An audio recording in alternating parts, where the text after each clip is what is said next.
యూఏఈలో driving లైసెన్స్కి apply చేద్దాం అనుకుంటున్నారా? అయితే ఈ వీడియో మీకోసమే.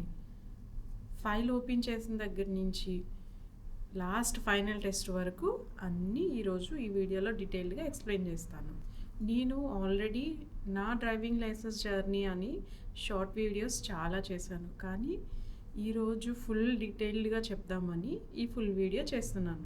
ఫైల్ ఎలా ఓపెన్ చేయాలి, ఎంత టైం పడుతుంది డ్రైవింగ్ లైసెన్స్ రావడానికి, ఎన్ని టెస్ట్లు ఉన్నాయి, ఐ టెస్ట్ కావాలా వద్దా, ఎంత మనీ ఖర్చు అవుతుంది, ఈ అన్ని డౌట్స్కి ఈ వీడియోలో నేను మీకు చెప్తాను. ఫస్ట్ ఈ వీడియోకి లైక్ చేయండి. మరిన్ని ఇంట్రెస్టింగ్ వీడియోస్ కోసం సబ్స్క్రైబ్ చేసుకోవడం మర్చిపోకండి. హాయ్, నా పేరు దివ్య, రసల్కైమా నుంచి. ఆల్రెడీ మాకు ఇండియాలో డ్రైవింగ్ లైసెన్స్ ఉంది.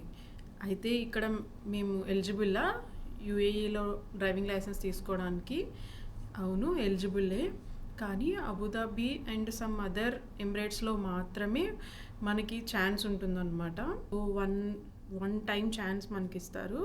అదేంటంటే డైరెక్ట్గా ప్రాక్టికల్ టెస్ట్, ఇంకా ఏ టెస్ట్లు లేకుండా డైరెక్ట్గా వన్ టెస్ట్ ఇస్తారు మనకి. సో అందులో పాస్ అయితే ఓకే, మీకు డ్రైవింగ్ లైసెన్స్ వస్తుంది. లేదు అందులో ఫెయిల్ అయితే మాత్రం మళ్ళీ స్టార్టింగ్ నుంచి practical test, theory test, highway test అంటూ ఇలా అన్ని టెస్ట్లు కూడా మళ్ళీ సేమ్ నార్మల్ పర్సన్స్ లాగా చేసుకుని రావాలి. రసల్కైమాలో అయితే ఇలాంటి ప్రొసీజర్ ఏమీ లేదు. సో నేనైతే ఫస్ట్ నుంచి థియరిటికల్ టెస్ట్ నుంచి ఫైనల్ టెస్ట్ వరకు అటెంప్ట్ చేయాల్సి వచ్చింది. అప్పుడే నాకు డ్రైవింగ్ లైసెన్స్ వచ్చింది. వీడియో స్టార్ట్ చేద్దామా? First topic, who is eligible.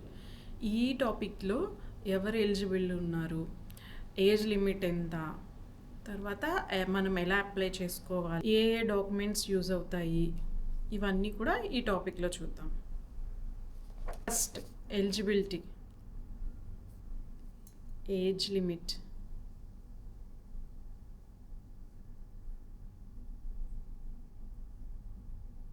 Next documents required: passport copy, Emirates ID copy, photos two eye test report, no objection letter, tenancy letter. No objection letter ఎవరికి use అవుతుందంటే, already మనం ఏదైనా sponsor మీద ఉంటాం కదా, sponsored visa మీద ఉంటే వాళ్ళు ఎవరైతే మనకి స్పాన్సర్ చేస్తారో వాళ్ళ నుంచి మనకి నో అబ్జెక్షన్ లెటర్ ఉండాలన్నమాట. And tendency letter is compulsory. Tendency letter మనం ఏ అయితే బిల్డింగ్లో ఉంటున్నామో వాళ్ళు మనకి, ఆ కాంట్రాక్టింగ్ కంపెనీ వాళ్ళు మనకి టెండెన్సీ అగ్రిమెంట్ అనేది ఇస్తారు. అది కూడా ఒక కాపీ పెట్టుకోవాలి. How to open the file.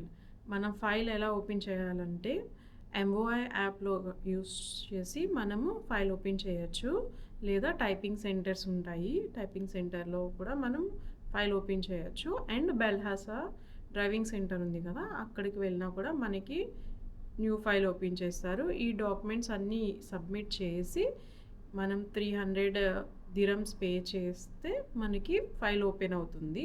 File open చేసినప్పుడు ఏ డాక్యుమెంట్ కూడా ఎర్రర్ ఏమీ లేకుండా మనం నీట్గా సబ్మిట్ చేసామంటే మనకి అప్రూవ్ అవుతుంది, లేదంటే రిజెక్ట్ అయిపోతుంది. నేను స్పాన్సర్డ్ వీసా కదా, సో హస్బెండ్ది పాస్పోర్ట్ అడిగారనమాట, ఎమిరేట్స్ ఐడి పాస్పోర్ట్ అడిగారనమాట. సో అవి నేను సబ్మిట్ చేయలేదు ఫస్ట్, సో అందుకే నాది రిజెక్ట్ అయిపోయింది. తర్వాత సబ్మిట్ చేశాక నాకు అప్రూవ్డ్ వచ్చింది. ఇప్పుడు మన ఫైల్ ఓపెన్ అయిపోయింది. ఫైల్ ఓపెన్ అయిపోయిన తర్వాత మనము బెల్హాసా డ్రైవింగ్ సెంటర్కి వెళ్ళాలి. అక్కడ వాళ్ళు మనకి థియరీ టెస్ట్కి మనీ తీసుకొని మనకి థియరీ టెస్ట్కి డేట్ ఇస్తారనమాట.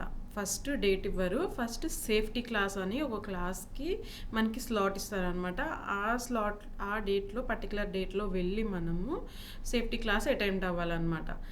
అంటే కారు ఏంటి, కారు ఒక సేఫ్టీ ఏమి ప్రికాషన్స్ తీసుకోవాలి, ఎలా డ్రైవ్ చేసినప్పుడు ముందుగా ఏం చూసుకోవాలి, సీట్ బెల్ట్ పెట్టుకోవాలి, ఇలాంటివి బేసిక్ అన్నీ చెప్తారనమాట మనకి. అది అయిపోయిన తర్వాత మనకి లింక్ సెండ్ చేస్తారు మన ఫోన్ నెంబర్కి. ఆ లింక్లోని మనము థియరిటికల్ క్లాసెస్ అన్నీ అటెండ్ అవ్వాలన్నమాట, ఆన్లైన్ క్లాసెస్ లాగా. అటెండ్ అయిన తర్వాత మనకి ఫైనల్గా మాక్ టెస్ట్ ఉంటుంది. ఆ మాక్ టెస్ట్లో 80% మనం స్కోర్ చేస్తేనే మనకి థియరిటికల్ టెస్ట్కి అలో చేస్తారనమాట. సో ఇలా నేను 80% నాకు వచ్చింది అంటే అప్పుడు మనకి టెస్ట్‌కి డేట్ ఇస్తారనమాట. సో ఆ పర్టిక్యులర్ డేట్‌న మనం వెళ్ళి టెస్ట్ ఇవ్వడమే. ఇందులో మనకి 35 క్వెషన్స్ ఉంటాయి. ఆ 35 క్వెషన్స్‌కి 29 ఈస్ ద పాస్ మార్క్ అనమాట. 29 ప్లస్ వస్తే మనం పాస్ అయినట్టు. 29 కన్నా తక్కువ వస్తే ఫెయిల్ అయిపోయినట్టు. మళ్ళీ అటెంప్ట్ చేయాలి. దీనికి కూడా ఫీజు ఉంటుంది. ఈ ఫీజెస్ అన్నీ కూడా నేను మళ్ళీ లాస్ట్‌లో చెప్తాను. ఏ ఏ టెస్ట్‌కి ఎంతెంత ఫీజు అని. అటెంప్ట్ అయినా కూడా మళ్ళీ ఎంత 200 అనుకుంటా. 200 మనం పే చేయాలి. 200 dirhams మళ్ళీ రీటెస్ట్‌కి పే చేయాలన్నమాట. నాదైతే ఫస్ట్ అటెంప్ట్‌లోనే అయిపోయింది. నాకు 33 మార్క్స్ వచ్చినాయి. How to select driving school. మనము డ్రైవింగ్ స్కూల్ సెలెక్ట్ చేసుకున్నప్పుడు కొన్ని పాయింట్స్ మైండ్లో పెట్టుకోవాలన్నమాట. నేనైతే కొన్ని పాయింట్స్ మైండ్లో పెట్టుకున్నాను. అవి నాకు బెనిఫిషియల్ అయ్యింది. సో టైమింగ్ అంటే మన టైం ప్రకారం వాళ్ళు వచ్చేటట్టుగా చూసుకుంటాము. అది ఒక point. And drop and pickup ఉండాలి. నాకైతే ట్రావెల్కి ఏ సోర్సు లేదు. సో డ్రాప్ అండ్ పికప్ అడిగాను. ఇప్పుడు కొత్త డ్రైవింగ్ స్కూల్స్ కూడా వచ్చేస్తున్నాయి. అలాంటి డ్రైవింగ్ స్కూల్ కాకుండా ఎక్స్పీరియన్స్డ్ పర్సన్ ఉండాలని అనుకున్నాను. సో అలా 2, 3, 4 చూస్ చేసుకున్నాక నేను డ్రైవింగ్ స్కూల్ సెలెక్ట్ చేసుకున్నాను. అది కూడా నియర్ బై. మనము ఒక హాఫ్ అన్ అవర్ ఆ ట్రావెల్కి అయిపోతుంది కదా. సో అలా కాకుండా నియర్ బైలో ఉన్న డ్రైవింగ్ స్కూలే నేను సెలెక్ట్ చేసుకున్నాను. ఈ డ్రైవింగ్ స్కూల్స్ ఏంటంటే హవర్లీ బేసెస్ ఉంటాయి. లేదా పర్ క్లాస్కి 45 dirham to 50 dirham వరకు ఛార్జ్ చేస్తారు. అలా ఉంటాయి. లేదంటే ప్యాకేజెస్ ద్వారా ఉంటాయి. ప్యాకేజెస్లో ఏంటంటే ఫుల్గా నీకు డ్రైవింగ్ లైసెన్స్ వచ్చే వరకు ఎన్ని క్లాసెస్ అయినా ఇస్తాను అనేసి అలా ప్యాకేజ్ కూడా ఇస్తారు. దానికి 3500 to 5000 dirhams ఛార్జ్ చేస్తారు. అంటే 1 lakh rupees కన్నా ఎక్కువ అనమాట. సో నేనైతే హవర్లీ బేసెస్ అండ్ క్లాస్ బేస్డ్గా తీసుకున్నాను. అసలు యూఏఈలో డ్రైవింగ్ లైసెన్స్ రావాలంటే ఎన్ని టెస్ట్లు అటెంప్ట్ చేయాలి? నేను చెప్పేదైతే రసల్ ఖైమాలోనే. నేను రసల్ ఖైమాలో అటెంప్ట్ చేశాను కాబట్టి రసల్ ఖైమాలో ఎన్ని టెస్ట్లు ఉన్నాయో అన్నది నేను ఎక్స్ప్లెయిన్ చేస్తాను. ఫస్ట్ వచ్చి థియరిటికల్ టెస్ట్, అందరికీ కామన్ ఇది. నెక్స్ట్ వచ్చి హైవే టెస్ట్ ఉంటుంది. సేమ్ ప్రాక్టికల్ టెస్ట్ లాగే ఉంటుంది. ఇది కూడా మనం ఆల్రెడీ ప్రాక్టీస్ చేస్తాం కదా. సో హైవేలో మనకి బెల్హాసా నుంచి ట్రైనర్ లాగా వస్తారనమాట. వాళ్ళు మనకి ట్రైన్ చేసినట్టే ఉంటుంది. ఇదైతే టెస్ట్ కింద కాదు. సెకండ్ వచ్చి బెల్హాసా సిటీ టెస్ట్ అనమాట. సో సిటీలో మనం ఎలా డ్రైవ్ చేస్తున్నాము అని పర్టికులర్గా అన్ని పాయింట్స్ చెక్ చేస్తారన్నమాట. ఈ సిటీ టెస్ట్ పాస్ అవ్వడం అంత ఈజీ ఏమి కాదు. చాలామంది అయితే 10 ట్రయల్స్ 18 ట్రయల్స్ వరకు కూడా వెళ్ళిన వాళ్ళు ఉన్నారు. ఎందుకంటే ప్రతిదీ కూడా పర్టికులర్గా చెక్ చేస్తారు. ఈ బెల్హాసా సిటీ టెస్ట్ అయితే నాకు ఫస్ట్ ట్రయల్లోనే కంప్లీట్ అయిపోయింది. సో నేనైతే నమ్మలేకపోయాను. లిటరల్లీ నాకైతే కంట్లో నుంచి నీళ్ళు వచ్చాయి. అసలు నేనైతే ఫస్ట్ అంటే అందరూ కంగారు పెట్టారనమాట. సో 10 ఛాన్సెస్, 10 ట్రయల్స్ ఇవ్వాలి, 18 ట్రయల్స్ ఇవ్వాలి, అంత ఈజీగా పాస్ చేయరు అన్నప్పటికీ నాకైతే చాలా టెన్షన్ అయిపోయి నేనైతే సరే ఒకసారి ఎలా ఉంటుంది ట్రయల్ చేద్దామని చెప్పి నేను ట్రయల్కి అయితే వెళ్ళాను. బట్ ఫస్ట్ అటెంప్ట్లోనే నాకు కంప్లీట్ అయిపోయింది. ఇదంతా లక్ ఏమీ కాదు. ప్రాక్టీస్ అండ్ కాన్ఫిడెన్స్ అండ్ సరైన గైడెన్స్. నా ఉస్తాద్ అయితే నాకు మంచి గైడెన్స్ ఇచ్చారు. సో నేనైతే కాన్ఫిడెంట్గా వెళ్ళాను. Fourth test parking test. Reverse parking and side parking ఎలా చేస్తున్నామో ఈ టెస్ట్లో ఉంటుంది. లాస్ట్ది వచ్చి ఫైనల్ టెస్ట్. అది పోలీస్ అండర్లో జరుగుతుంది. పోలీసే మనకి ఎగ్జామినర్గా ఉంటారు. సో అది పాస్ అయితే మనకి డ్రైవింగ్ లైసెన్స్ వచ్చేస్తుంది. పార్కింగ్ టెస్ట్లో 2 టెస్ట్లు ఉంటాయి. ఒకటి reverse parking and side parking. So ఇవి బాగా మనం స్కూల్లోనే బాగా ప్రాక్టీస్ చేయిస్తారు. సో పార్కింగ్ టెస్ట్కి అయితే ఫస్ట్ మనకి మురూర్లో అవుతుంది. ఆ మురూర్కి రూట్ మ్యాప్స్ ఉంటాయన్నమాట. మ్యాప్లా ఉంటుంది. సో ఆ మ్యాప్ ఒకసారి మనం ముందుగా చెక్ చేసుకున్నామంటే అంటే మనకి కార్ ఎక్కడ హ్యాండ్ ఓవర్ చేస్తారు, తర్వాత మనం ఎక్కడికి వెళ్ళి రివర్స్ పార్కింగ్ చేసుకోవాలి, ఎక్కడికి వెళ్ళి సైడ్ పార్కింగ్ చేయాలి, ఇవన్నీ ఒక మ్యాప్ ఉంటుంది. ఆ మ్యాప్ మనం చూసుకొని టెస్ట్కి వెళ్తే మాత్రం మనకి ఈజీగా ఉంటుంది. ఫస్ట్ టైం నేను వెళ్ళినప్పుడు మ్యాప్ చూశాను కానీ అక్కడికి వెళ్ళాక చాలా కన్ఫ్యూజ్ అయిపోయాను నేను. అసలు మనం వెళ్ళిన స్టార్టింగే నాకైతే కన్ఫ్యూజన్ వచ్చింది. సో ఇంకా టోటల్గా మొత్తం చేసిందంతా వేస్ట్ అయిపోయిందనమాట. మనకి చిన్నది టచ్ అయిపోయినా కూడా సెన్సార్స్ ఉంటాయన్నమాట.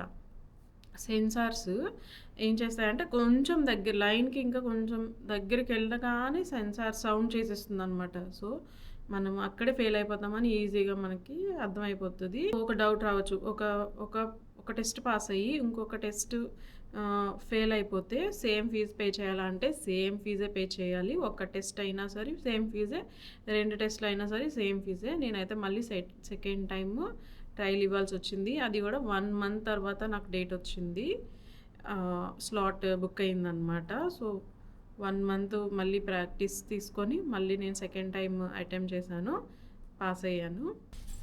నేను డ్రైవింగ్ లైసెన్స్ మీద ఎంత మనీ పెట్టాను అని అందరూ అడుగుతున్నారు. ఎంత అవుతుంది అసలు డ్రైవింగ్ లైసెన్స్ రావాలంటే మనకి అని అందరూ అడుగుతున్నారు. సో ఇప్పుడు నేను మీకు చెప్తాను.